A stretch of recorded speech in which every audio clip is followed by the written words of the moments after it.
Je vous propose une recette très facile à faire, simple et vraiment en termes de valeur nutritive pour votre enfant, c'est vraiment le top. On la néglige mais on ne sait pas à côté de quoi on passe. Il vous faudra juste de l'eau et du riz.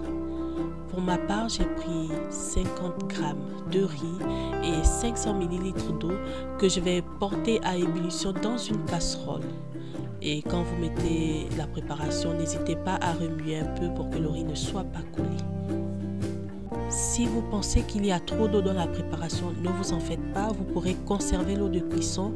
Elle a beaucoup de qualité, elle pourra vous servir si vous avez la gastro, l'eau du riz.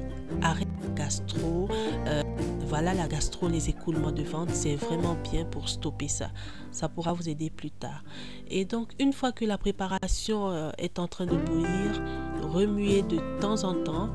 Et si vous n'êtes pas sûr que c'est cuit, vous pourrez prendre sur la cuillère et avec vos doigts essayer d'écraser. Si le riz s'écrase sans problème, c'est que c'est cuit. S'il y a un peu de résistance, vous pouvez encore attendre.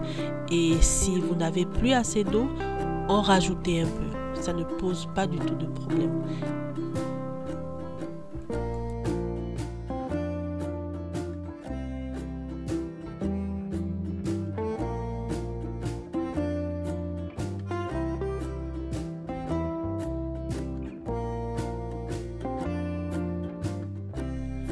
Une fois que c'est cuit, vous n'aurez pas besoin d'attendre que la préparation refroidisse ou qu'elle tiédisse.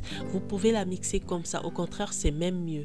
Et du coup, je vous conseille de commencer à prendre juste le riz et de laisser un peu d'eau de cuisson de côté.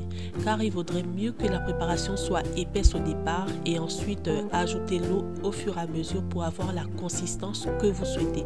Parce que si vous commencez directement à mixer avec l'eau de cuisson, vous risquerez d'avoir une purée vraiment très légère et après c'est difficile de rattraper une fois qu'elle est légère. Au moins quand elle est pâteuse, vous pourrez ajouter un peu d'eau au fur et à mesure.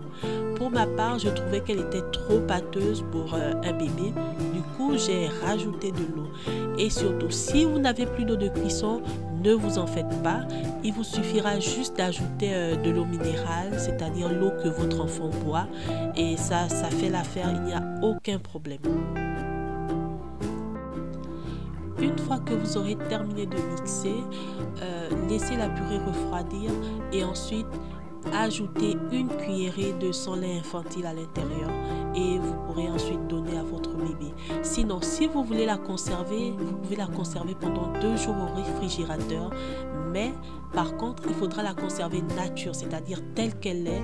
N'ajoutez pas de lait si vous voulez la conserver.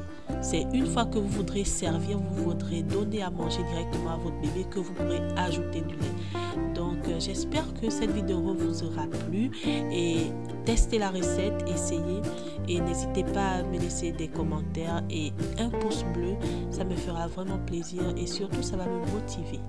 À bientôt.